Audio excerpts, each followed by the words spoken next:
ഇന്ന് നമുക്ക് ഓണത്തിന് നേദിക്കാനുള്ള പൂവട എങ്ങനെയാണ് ഉണ്ടാക്കുന്നതെന്ന് നോക്കാം. ഇത് സാധാരണ നമ്മൾ ഉണ്ടാക്കുന്ന ഇലയുടെ പോലെയല്ല കേട്ടോ, കുറച്ച് വ്യത്യാസമുണ്ട്. ഇത് നമുക്ക് സാധാരണ ദിവസങ്ങളിൽ ചായൻ്റെ കൂടെ രാവിലെ വൈകുന്നേരമൊക്കെ ഉണ്ടാക്കി കഴിക്കാവുന്നതാണ്, ഓണത്തിന് മാത്രമല്ല. അപ്പോൾ ഈ ഒരു അട ഉണ്ടാക്കാൻ വേണ്ടിയിട്ട് ഞാനിവിടെ ഒരു 1.5 കപ്പ് പച്ചരി വെള്ളത്തിലിട്ട് കുതിർത്തി എടുത്തിട്ടുണ്ട്. 4-5 മണിക്കൂർ കുതിർത്തിയാൽ മതി. അതല്ലെങ്കിൽ നമ്മൾ സാധാരണ അരി പൊടിക്കാനായിട്ട് കുതിർത്തി വെക്കാറുള്ളത് പോലെ തന്നെ വൈകുന്നേരം ഇട്ടിട്ട് രാവിലെ എടുത്താലും മതി. ഈ ഒരു പൂവട നമുക്ക് പലതരത്തിൽ ഉണ്ടാക്കാം കേട്ടോ. ഞാനിപ്പോൾ ഉണ്ടാക്കുന്നത് പച്ചവെള്ളം കൂട്ടിയിട്ട് പൊടി കുഴച്ചുണ്ടാക്കുന്ന സോഫ്റ്റ് ആയിട്ടുള്ള അടയാണ്. അതേപോലെ തന്നെ നമുക്കിത് ദോശമാവ് ഇഡലി മാവൊക്കെ കലക്കിയെടുക്കുന്നത് പോലെ ലൂസാക്കിയിട്ട് കലക്കിയെടുത്തിട്ട് മാവ് ഇലയിൽ അണിഞ്ഞിട്ടും പൂവട ഉണ്ടാക്കാം. അപ്പോൾ അരിപ്പൊടി വെച്ചിട്ടുള്ള പൂവട ഉണ്ടാക്കുന്നത് കൊണ്ട് തന്നെ നമ്മളിപ്പോൾ കുതിർത്തി വെച്ചിരിക്കുന്ന അരി വെള്ളം കളഞ്ഞിട്ട് മിക്സിൻ്റെ ജാറിലേക്ക് ഇട്ടിട്ടൊന്ന് പൊടിച്ചെടുക്കുകയാണ്. നമുക്ക് നല്ല നൈസായിട്ടുള്ള പൊടിയാണ് വേണ്ടത്, തരിയൊന്നും ഇല്ലാത്ത പൊടി. അതുകൊണ്ട് ചെറിയ കണികളുടെ അരിപ്പയിലേക്ക് ഇതിട്ടിട്ടൊന്ന് അരിച്ചെടുക്കാം. ഈ ഒരു പൊടി ഇനി നമുക്ക് വറുക്കേണ്ട ആവശ്യമൊന്നുമില്ല.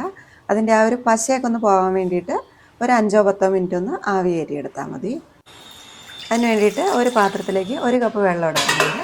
അതിന് മുകളിലേക്കൊരു സ്റ്റീമർ പ്ലേറ്റ് വെച്ച് കൊടുക്കുന്നുണ്ട്. എന്നിട്ട് നമുക്ക് ഈ പൊടി ആവി കയറുമ്പോൾ നനഞ്ഞു പോകരുതല്ലോ, അതിന് വേണ്ടിയിട്ടൊരു തുണി, നല്ലൊരു വൃത്തിയുള്ളൊരു തുണി ഇട്ട് കൊടുക്കാം. എന്നിട്ട് അതിലേക്ക് നമുക്ക് ഈ പൊടി ഇട്ട് കൊടുത്തിട്ട് തുണിയും കൊണ്ട് തന്നെ ഇതൊന്ന് കവർ ചെയ്തിട്ട് അടച്ചു വെച്ചിട്ടൊരു 10 മിനിറ്റ് ഒന്ന് ആവി കയറ്റിയെടുക്കാം. ഇതുപോലെ നമ്മൾ ആവി കയറ്റിയെടുക്കുന്ന പൊടിയും കൊണ്ട് നമുക്ക് അട മാത്രമല്ല കേട്ടോ, കൊഴുക്കട്ടയും അതുപോലെ തന്നെ നൂൽപുട്ടൊക്കെ ഉണ്ടാക്കാൻ പറ്റും. നല്ല സോഫ്റ്റ് ആയിട്ടുള്ള അപ്പം തന്നെ കിട്ടും. ഇപ്പോൾ ഒരു 10 മിനിറ്റ് ആയിട്ടുണ്ട് കേട്ടോ, പൊടിയൊക്കെ നന്നായിട്ട് ആവി കയറിയിട്ടുണ്ട്. ഇനി നമുക്കിതൊരു പ്ലേറ്റിലേക്ക് നിരത്തിയിട്ട് കൊടുക്കാം. അതിൻ്റെ ചൂടൊക്കെ ഒന്ന് പോകട്ടെ. നമ്മൾ 1.5 കപ്പ് അരി ആയിരുന്നല്ലോ എടുത്തിരുന്നത്, ആ ഒരു പൊടി മുഴുവനും എടുത്തിട്ടുണ്ട് കേട്ടോ.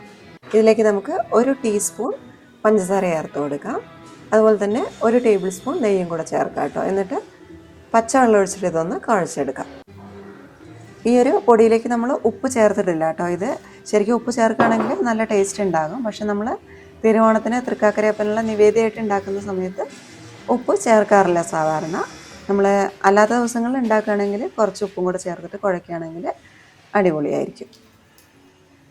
ഉപ്പ് ചേർത്തിട്ടില്ല എന്ന് വിചാരിച്ചിട്ട് അടയ്ക്ക് ടേസ്റ്റ് കുറവൊന്നുമില്ല കേട്ടോ. നമ്മളതിന് പകരമായിട്ട് കുറച്ച് നെയ്യും പഞ്ചസാരയൊക്കെ ചേർത്തിട്ടുണ്ടല്ലോ, അതുകൊണ്ട് ഉപ്പ് ചേർത്തിട്ടില്ല എന്നുള്ള കാര്യം അങ്ങനെ അറിയില്ല.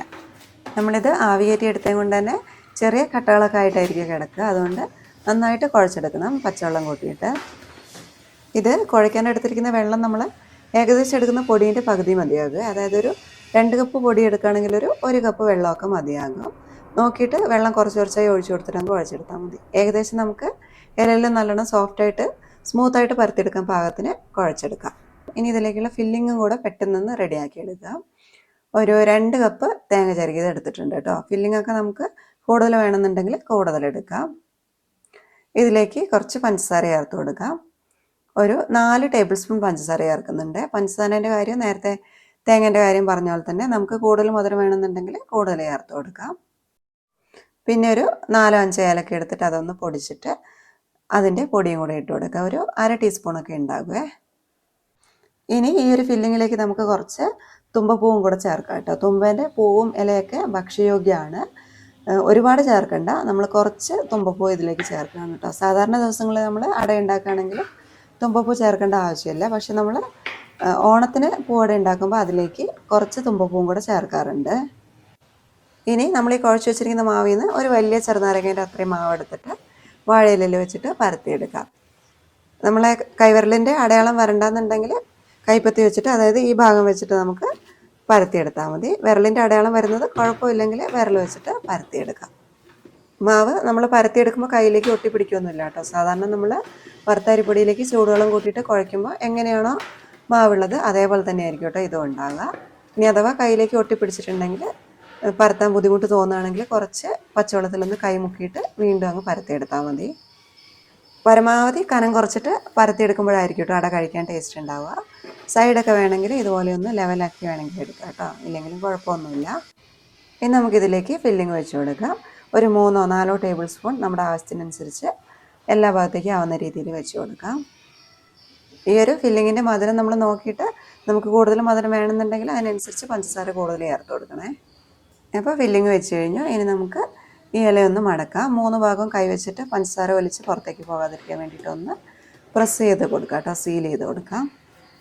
ഇതേപോലെ തന്നെ ബാക്കിയുള്ള മാവും ഇലയിലേക്ക് കനം കുറച്ച് പരത്തി അതിലേക്ക് ഫില്ലിങ് വെച്ചിട്ട് ഉണ്ടാക്കിയെടുക്കാം. ഒരു 15 അടയ്ക്കൊക്കെയുള്ള മാവ് ഉണ്ടാവും കേട്ടോ. ഇത് നമ്മൾ കനം കുറച്ച് പരത്തുന്നതിനനുസരിച്ച് എണ്ണത്തിൽ വ്യത്യാസം ഉണ്ടാകും.